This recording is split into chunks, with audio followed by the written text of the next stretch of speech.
couple things. One, I was talking with Roger yesterday about how people are having a little bit of question marks in their brain when uh, they want to get on the cloud. Plus, some of the things and features that aren't that they're there, but they're not there, and they're sort of it's a matter of trying to figure them out. And we'll go through some of that, but I want to give you a couple of sound bites that you can go ahead and then put up on YouTube. And if people bother watching, then they bother watching, and if they don't, well, that's their problem. But as far as reasons that people need to get on the cloud, I think this is something that people don't appreciate about where we are today compared to 1980. And I was thinking about this last night. I was going to be at my front desk. My wife is doing work up there, but I was going to show what 32 gigabytes of data in a piece of hardware looks like. And it was just this itty bitty little chip now where it was. And we don't appreciate, no, smaller than that. Like one of the micro cards that fits in one of those. Yeah. And 32 gigabytes is like nothing. I mean, you could have, some of those things are pushing a terabyte of data.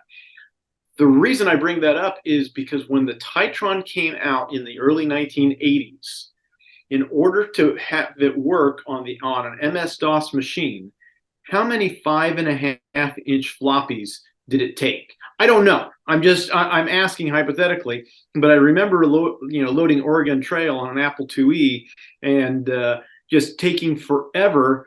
Once I died of dysentery, I'd have to take a disk out, put another disk in just to start the game over, right? Yep. And that was sort of the nice thing. It was very, computer viruses weren't a thing. Hackers were barely a thing back in the day as far as that stuff. We didn't worry about data integrity and data security. It wasn't a worry because we didn't have the internet. Now we have the internet, and we've had it for a while. Most of us are, one office, really small practices compared to like a hospital administration. Right. And most of us are trying to run our office, not think about all our technology. And it's really quick to get multiple computers in your office before you know it. You don't even know you've got half a dozen machines. And we aren't, chiropractic profession is anything but tech savvy, right? That's sort of the scary thing. So, I'm not saying anything that people don't know, but what does this mean in the world that we live in now for data security and data breaches? And it means everything, because we are still, due to HIPAA compliance, we are prime targets for data mining, really all sorts of HIPAA information in a heartbeat. And if we don't have good security in our systems, we're going to have problems. I bring up the 6 computers.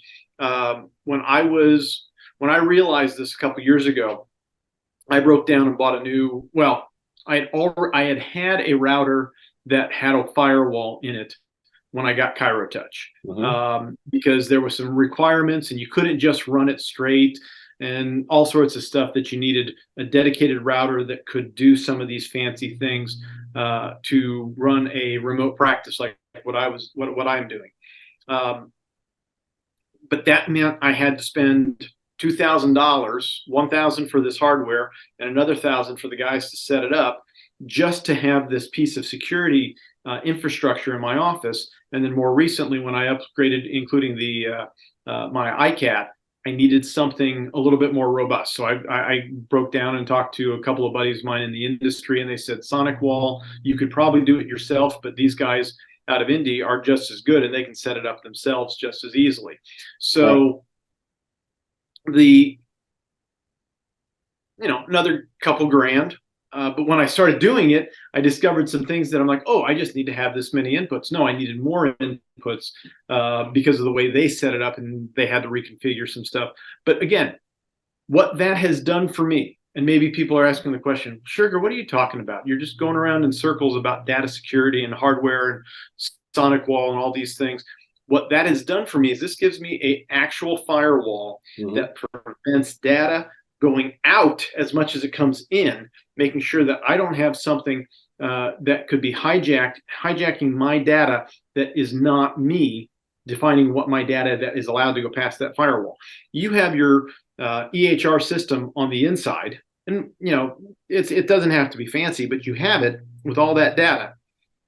It is not secure. It is not secure without a firewall. It's not even really secure with a firewall. The thing about the firewall is it makes the average hacker, the guy who lives in the apartment complex behind my office, who just can figure out how to hack my Wi-Fi, it keeps them from getting in. Whereas, and folks, it might just be that they're hacking your Wi-Fi and then they're able to see everything. The firewall prevents that. Now, does that mean it's perfect? No, because then there's another level of hackers that can actually get through that. I happen to have some monitored services, but on a monthly level. They're not looking at direct attacks coming into my office. And the problem, and this is the reason I'm moving to a cloud-based EHR, and why I think the Titronics cloud-based EHR is fantastic, is because we now have it on a platform where you have as Titronics is able to sell a product that they are not managing the hosting for. Pros and cons to that, we've talked about that. We'll talk about that a little bit later, but not for this discussion. But with having a hosted solution on a cloud, Amazon Web Services, for example, Jane, some of the other cloud-based EHRs, you now have a system that not only allows you to take it anywhere or use any computer, a little bit more mobility, but it also has somebody else monitoring the security at a large scale. Because if someone is hacking into your database, you need to have somebody immediately there to say, hey, I'm going to stop this attack and I'm going to thwart it and potentially, cut it off at the source, and don't ever let them get to the data. In reality, what's going to happen, and this is sort of like riding a motorcycle. Riding a motorcycle is not a matter of if you're going to fall, it's a matter of when you're going to fall. And in the case of data security, it is not a matter of if we're going to have a data breach, it's when we have a data breach, how do we deal with that? And so how are you wearing your helmet and you're wearing your gear, right? So that when it happens, the damage is minimal. Right, but even then, the damage has happened. If you walk away from a motorcycle accident without a scratch, you are super lucky. Mm-hmm. But odds are you may have at least one broken bone. With a data breach, it's very similar. Think back to the Chipotle data breach a couple of years ago. And I happened to get stuck in it because I was at a seminar for the Diplomate. Quick meal at the end of the day before I hit the road for 3 hours is Chipotle. I'm just going in there, getting my food, using my credit card because it's a business expense. The next thing I know, I'm getting a couple days later, we find out about data breach. And it's like, uh-oh, what do we do about this? Well, the problem is that data is already changed hands. The responsibility of the company, including ourselves, is just to inform our patients and our clientele that a data breach happened. Hey, change stuff as be aware of it and change stuff. It isn't a matter of we're protecting it. And now we live in a world where if we lose data, there's some data that you can't change. You can change passwords, but now the potential for somebody stealing your identity is super high. So all of these pieces and parts, and all of what I'm trying to say is saying that if when there's a data breach, how do we protect our patients at the top levels? And again, I understand why it makes sense to have a server-based system in your office, and ideally I would keep to that if I had the people who could protect my data in the long run. And so that's my selling point number one for why we should be going to cloud-based system and why the Titronics cloud-based system makes sense. So let's talk number two, because it's less important, but it's still probably more practical. Dwayne, how many patients do you have in Cedar Rapids or Cedar Falls? Where are those guys located at? Who? Like Roger. Titronics? Yeah. If you got to go work on them. Yeah.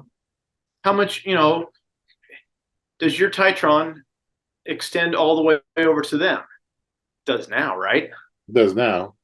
Yeah. And that's the beautiful thing. Yeah. You can have Roger's scan, and Roger comes out to Sherman and says, "Hey, somebody needs to check me and get me adjusted." Oh, Yeah. my scan was on, my database of scans for the past, what, 40 years 40 years. Is over in Coralville. That does us no good. But if it's now on the cloud, bam, I can download it, and it can be shared. Now it's got to be shared doc to doc, something like that. And but now you can get that, and now you have that for those patients that are traveling back and forth between two offices. Dr. Hall and I have some of that, and others do as well. And also to get a second opinion on some things, because Right. I had one client that their scan just looked really weird. I'm like, I don't know what's going on, but your system's dealing with something. That was a Friday, Right. and Sunday he went to the hospital with a heart attack. Yeah. So Well, just I mean, not that that's diagnostic for that, but it getting begs a second questions. opinion. Yeah. Bud Crowder. One of the Bud Crowder stories I heard about was this gentleman that had, a really good, consistent clear and generally healthy, but ended up going into the hospital and dying of a heart attack. Bud went back to re-examine that graph and said, was I missing something? Was something not there? Again, not diagnostic, but it was surprising that they get taken like that. And was there something there that told us that we should have adjusted on that last visit? That was, that would have helped them out a little bit. The other thing is Beth Zog is noticing on her clients that get the COVID vaccine. Yeah. On the side that they get the vaccine, C3 goes cold for several days. Really? That's curious. I did not see that, but I wasn't really, can't say that I was looking for it. So yeah, it's interesting, but when you notice those things, and the other thing about being on cloud is the data lake. All of these 40 years of scans are now in a lake that we can allow fishing in for research. Yes. So these anecdotal stories is like, oh, well, let's check it out. And we let the professional researchers have access to the sterilized data, right? So that they can do their studies. And when you're talking about 2 to 3 billion scans so far, it's a pretty big lake. It is, and and the beautiful thing is, it's not just that we've got the scans that we're going to add to it new. We can pull the entire database of everybody who's been using Titronics up to this day into that database and start really doing data. Now, we aren't tying in condition-specific stuff, which I think it would be something that would be nice to add in. Drop-down menu of migraines on the left, right? Just how many different, how quickly does this become like, all the data?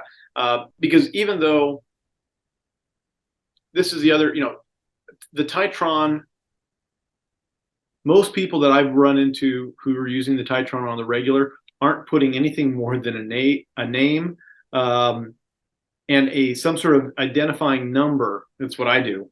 I don't have date of birth in there. I don't have conditions. I don't have listings because I've got that over in the EHR, and they're sort of, we're not integrating them yet. But there's that potential that, especially if we want to go back and do that, now we can start saying, all right, what are those conditions? And then we can start data mining that. Yeah. So that's, I really like, I've been promoting the security thing. And then the question is, do you want to be 100% responsible for your security for your files on your server with a part-time guy that has 100 clients? Or do you want an expert that's fully focused on the database that his only job is making sure nothing's happening? Yeah, exactly. And that's a huge and what, by going to like an Amazon Web Service, Rumble services have these as well. They have a dedicated team, and they are responsible to you, and then ultimately you then report to us when, if there is a data breach that is bigger than anything else. And it is, again, the chiropractic profession doesn't understand technology. I noticed that as soon as I got in. after 7 years of engineering, with another 4 years before that of engineering school. Which is sad because BJ was the leader in technology up until the 60s when he died. Yeah. 61. I mean, he was cutting edge. Anything that was technologically gave him an edge on finding subluxation or finding the mental impulse, he was all over it. Yeah, but quite honestly, this is not sexy. It's not. And what I think is great is the fact that we can now, the new software allows us to analyze the films, or not analyze the films, analyze the scans for 3 components of mathematical analysis. I want the fourth. I keep on saying I want my second derivative, but all of this data helps. It tells us stuff. And again, what does it mean? I heard one doc making a bold statement that says, "Oh, all we need is the absolute slope, assessment." And I'm like, based on what data? Sure, you see that's the number you looked at. I looked at Pearson. I'm like, well, so I sort of like the Pearson. I'd like to, I want to look at all 3 to tell us. And I want to look at the fourth one too to tell us what any of it means. And we don't know. I still say we need a Fourier transform, which is high math for people who understand it, for signal processing, that tells us a little bit more information. But again, these are pieces and parts that once we have, we have something in the background that's able to do all that math, that can start to give us a little bit better sense of how to, not only to tell the patient what's going on with them and give them a little bit of peace of mind as far as how they're responding to care, but also maybe to eventually figure out a predictive factor that actually works. Well, that's, Titronics is basically a thermometer. Yes. And so at some point, the doctor has to be the doctor too. Correct. And so we give, we've added all of these additional analytical tools to take guesswork out, to increase certainty, increase confidence in what you're actually seeing. Right. And then the absolute, the relative, and the Pearson analysis to make what you see, give it a number. Right. The doctor at some point has to step in and say, that indicates subluxation, I need to do further assessment, or that indicates not subluxation, let me double check, we're done. So agreed.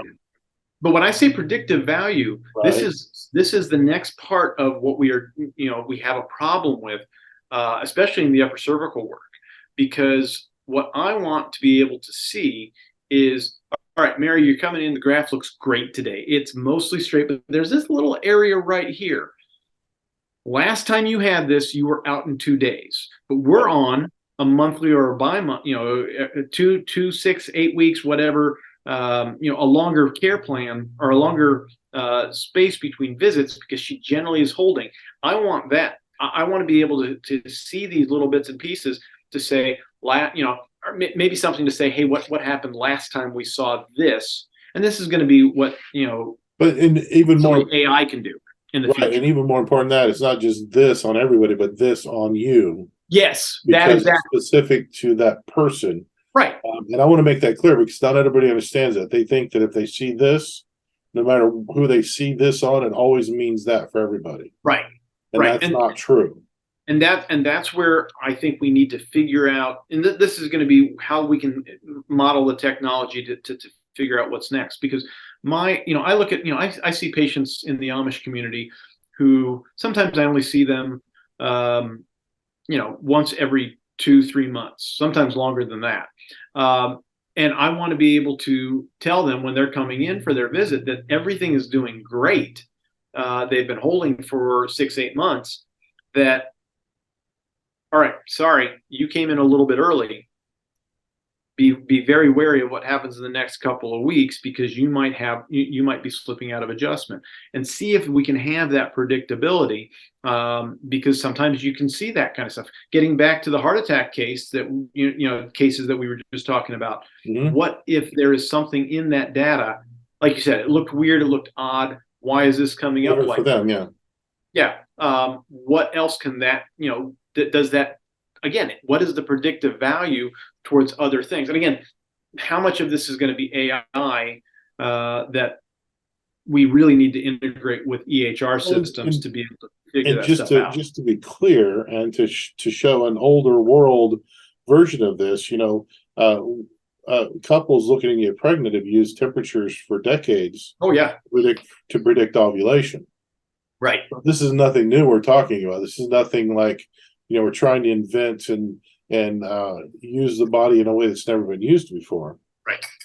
Just in case anybody didn't catch what we're talking about is, the body goes through cycles, and hopefully always in balanced adaptation. That's clear. Mm-hmm. And when it starts to not be balanced, that's when that predictive, like you said, when we start to see this for you, this tends to be what happens. At least that's been your track record for the last 5 or 10 years. Right. So I wouldn't be expecting anything different. So I really appreciate that. Some really good stuff, man. Yeah, no, there's so much we can do with this technology. Taking it online, taking it to the cloud, I think has been great. Personally, I'm excited about it. And, I was early adopter as well as, I was beta testing and early adopter. I was all on board from the get-go. My only complaint You've been a very was, strong friend and a very strong family member. We appreciate it. yeah, no, my only complaint was the fact that when I have a lack of internet, I really needed some way to have my database downloaded, opposed to trying to get everyone in particular. Jenny and Chris are working on that. I just need to talk to them and make sure that I got that set up properly. But again, there's little things that I think are going to be really powerful for the profession. We just need people to get on board. I mean, personally, I'm ready for Windows to, for us to get off of Windows exclusively and be able to go onto a Mac any more than it goes onto a Linux box than anything else. And I think that's just a matter of, now that we have this core of stuff, now we can say, all right, how can I take a shell program that allows me to pull in all the functionality for these other platforms?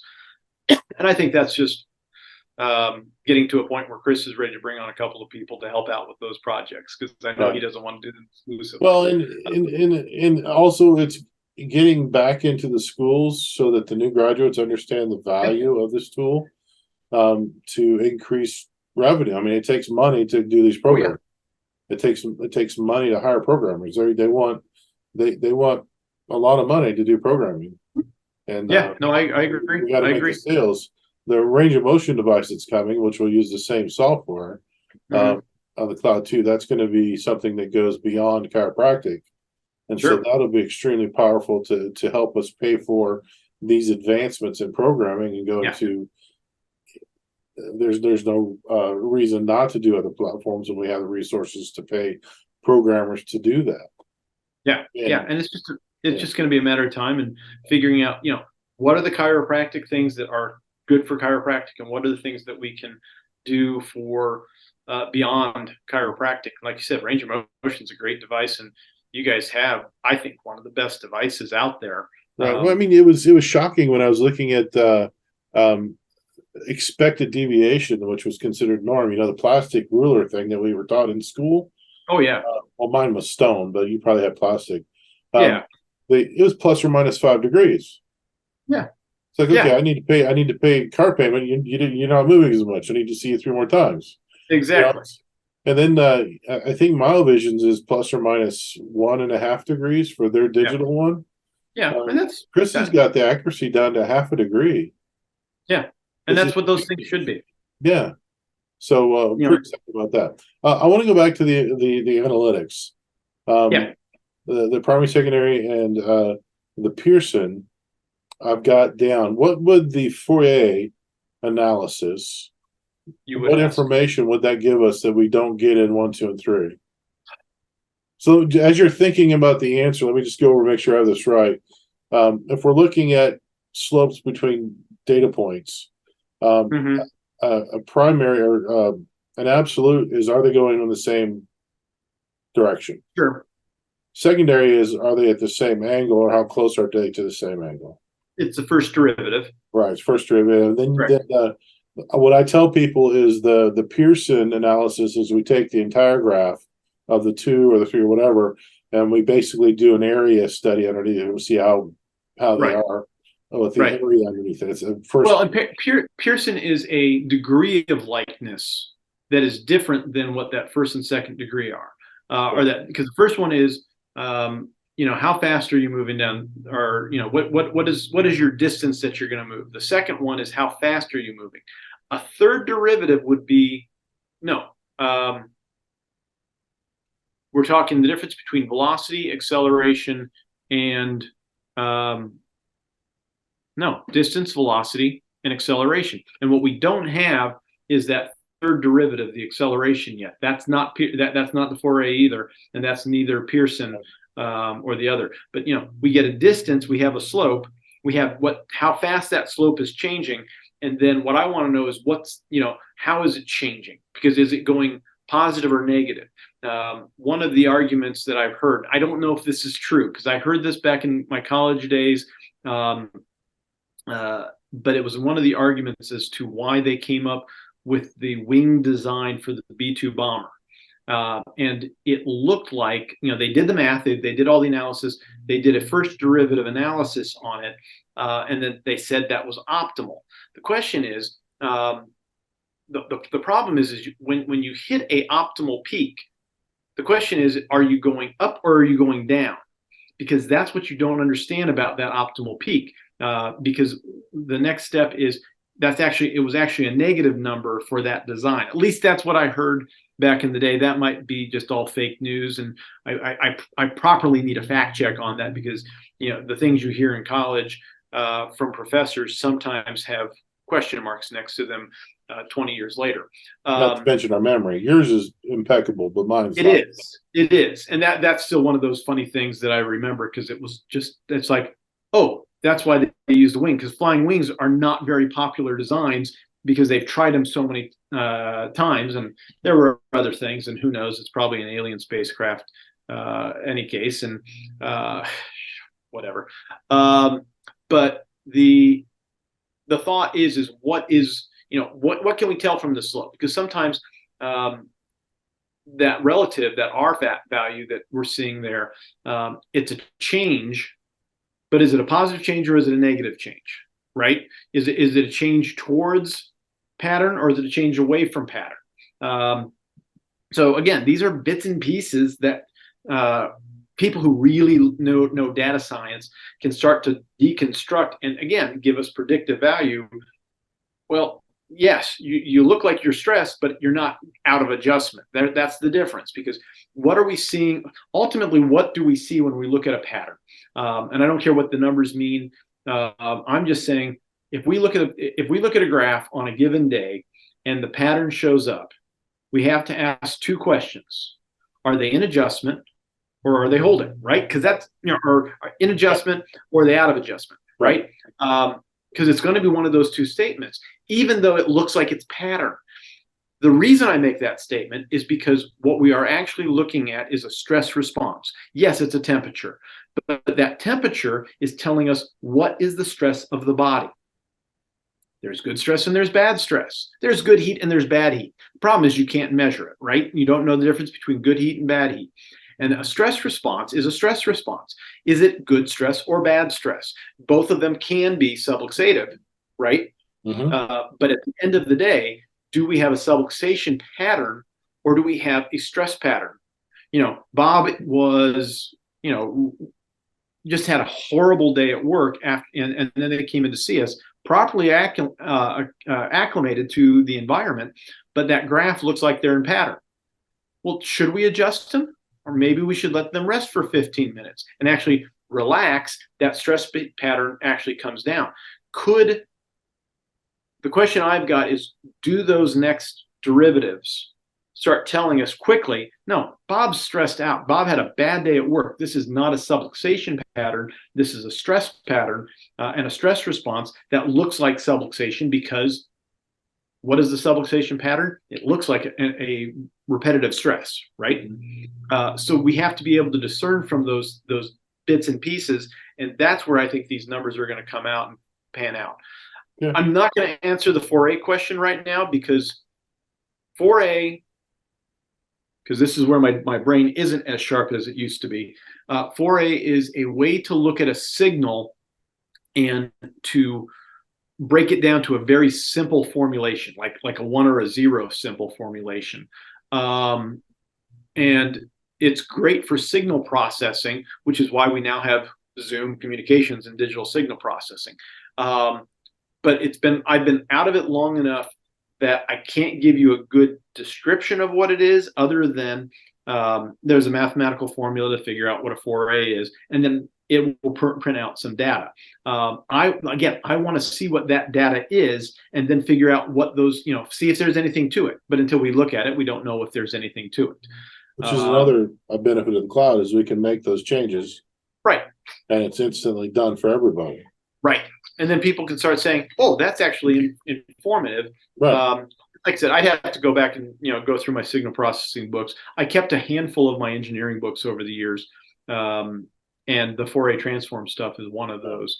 I hope. Well, that's all of this is extremely interesting, and I think first of all, our staff's going to appreciate the input, because we love you. Sure. And appreciate your part of the family. But I think some of our people out there in the field will appreciate this too, because they're going through the same thing you and I are. I mean, I use it in my office too, pre and post every visit.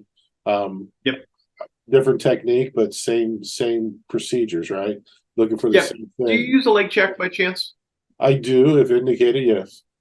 I mean, yeah. So I do that if and one of the right, one of the things that I find, and there's some back and forth, and I've got some buddies who are like, leg check's the worst thing on the planet. I personally think a leg check is helping us to confirm what we're already seeing on the graph. In most cases, you get a case that's coming in because she's got new meds and they just upped them, or she needs a bunch of meds just to be able to get into the office. They're horrible. These cases are a mess. The graph is a mess. And because the meds are messing up the neurology, which is what we're. Oh, absolutely. But they can't function. They can't even get into the office to get checked without the meds. So, I mean, I'm not saying that it's an ideal situation. Right. So, and I think you'll agree with this statement. The thermography by itself is not enough. The leg checks by themselves is not enough. I concur. Patient by itself is not enough. Yeah. X-ray by itself is not enough. Absolutely. And we need these bits and pieces. In fact, this is more information is better, because what we don't want to do, and we've done it, you know it, I know it, and we know which patients we've over adjusted, and they know it, and they're not happy with it either. In fact, for those of you docs who are new, because it's going to be the new docs who are listening to this, and the old docs are going to be like, yeah, I'm not going to listen to Schurger, whatever. Yeah, I've heard way too many times. Right. But the new docs, tell your patients when they say, Doc, I know it's out of adjustment today, and everything is clear. Graph is looking not in pattern. The leg checks are balanced. You've gone through everything. You're like, not today. Yeah. Not today. Maybe tomorrow. And again, this is where I'd like to have predictive value to say, Mary, you're doing great. I remember, what's his name? Duff. Duff was talking about either one of his patients or one of his dad's patients. And they went in for, he went in and it was just worst migraine ever. Does the graph, and it was a straight line. And all it was they were still in that adaptive phase where they were having symptomatic responses, and the next day it was fine. But if he'd adjusted it that day, he would have ruined that adaptive phase and potentially the holding of that patient for a long period of time. So, I think the biggest thing the schools don't teach us is when not to. Oh, absolutely. And that's the key. That's the key to being a doctor. If the patient shows up and you adjust, you're just a technician. Oh yeah. And no subluxation. I've been saying this a lot recently because this became a topic. If you put a thrust in a person, there's no subluxation.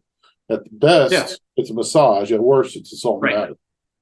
Yeah, exactly. So you need to know when and where, all of those things that we were taught in philosophy of the right time, the right place, the right, force, all of that stuff makes a difference. Yep. It's huge. Be the doctor. Yeah, exactly. Yeah, exactly. All right, man. Well, I've taken up over a half hour of your time, and I appreciate it. My pleasure anytime, Dwayne. I hope this is not our last conversation. Oh, absolutely not. I will pester Um, you another time, I am certain. because this information is good for everybody in the field, and we'll Yeah. definitely make sure that we promote it and get it out. And then I appreciate you also when I give you the link to get it out as well. Yeah. And then, like I said, we just got to say, Chris, all right, let's find a guy or a gal who wants to create a Linux-based version of this. Roger was telling me that probably has the money behind it to make that happen, so that I can stop using Windows machines. Almost destroyed one yesterday. With your fist? Oh no, I was going to throw it across the room. Okay, I know you're in Illinois, so it's not sidearms. I was going to rip it out and throw it across the room. Wow. And through my front window. Yeah, that's how bad it felt. Well, I'll pray for you that you see the light someday, but I have seen the light. I'm running on a Mac. I feel the same way about Apple stuff. I don't know why. They don't work for me, and I've never had that kind of problems with Windows. It's not this stuff. It's the old computers that were great. I'm just yes. Stuck. Anyways. Yeah. All right, man. All right, we'll I talk love you Thanks. because you love the things that I love, but I also love you because you're Fred. Absolutely. See you later, Dwayne. Thanks. Bye-bye.